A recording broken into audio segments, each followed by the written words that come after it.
Mata kuliah pendidikan Pancasila adalah usaha dasar dan terencana untuk mewujudkan suasana belajar dan proses pembelajaran agar mahasiswa secara aktif mengembangkan potensi dirinya untuk memiliki pengetahuan, kepribadian, dan keahlian sesuai dengan program studinya masing-masing.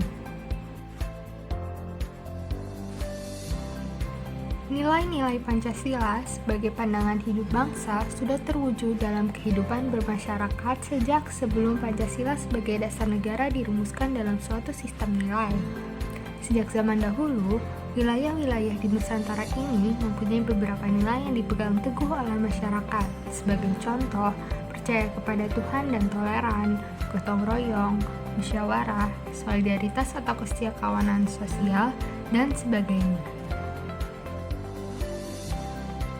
Dasar negara akan menentukan bentuk negara, bentuk dan sistem pemerintahan, dan tujuan negara yang ingin dicapai, serta jalan apa yang ditempuh untuk mewujudkan tujuan suatu negara. Oleh karena itu, muncullah dasar negara Indonesia, yaitu Pancasila. Konsekuensi Pancasila sebagai dasar negara bagi negara Republik Indonesia antara lain, negara Indonesia merupakan kesatuan yang berbentuk republik, tertera pada pasal 1 Undang-Undang Negara Republik Indonesia tahun 1945. Pasal tersebut menjelaskan hubungan Pancasila, tepatnya sila ketiga, dengan bentuk negara yang dianut oleh Indonesia, yaitu sebagai negara kesatuan, bukan sebagai negara serikat.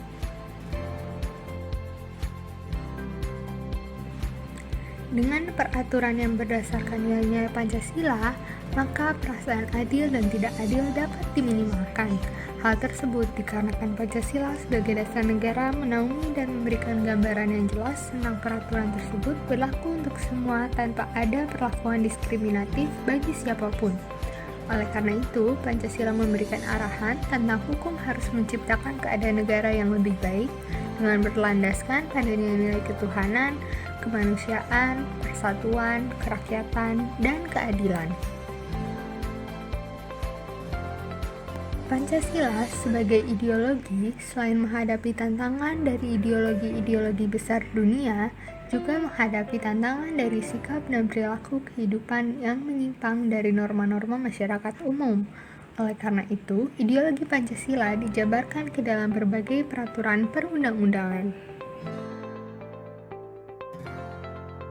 Pancasila sebagai sistem filsafat sangatlah penting, diantaranya agar dapat diberikan pertanggungjawaban rasional dan mendasar mengenai sila-sila Pancasila sebagai prinsip-prinsip politik, agar dapat dijabarkan lebih lanjut sehingga menjadi operasional dalam penyelenggaraan negara, agar dapat membuka dialog dengan berbagai perspektif baru dalam kehidupan berbangsa dan bernegara, dan agar dapat menjadi kerangka evaluasi terhadap segala kegiatan yang bersangkut paut dengan kehidupan berbangsa, bernegara, dan bermasyarakat. Pancasila sebagai sistem etika adalah cabang filsafat yang dijabarkan dari sila-sila Pancasila untuk mengatur perilaku kehidupan bermasyarakat, berbangsa, dan bernegara di Indonesia. Oleh karena itu, di dalam etika Pancasila terkandung nilai ketuhanan, kemanusiaan, persatuan, kerakyatan, dan keadilan. Kelima nilai tersebut membentuk perilaku manusia Indonesia dalam semua aspek kehidupannya. Pancasila sebagai dasar nilai pengembangan ilmu, artinya kelima sila Pancasila merupakan pegangan dan pedoman dalam pengembangan ilmu pengetahuan dan teknologi. Oleh karena itu, kita harus menerapkan nilai-nilai Pancasila di kehidupan sehari-hari agar tidak lunturnya nilai-nilai Pancasila tersebut.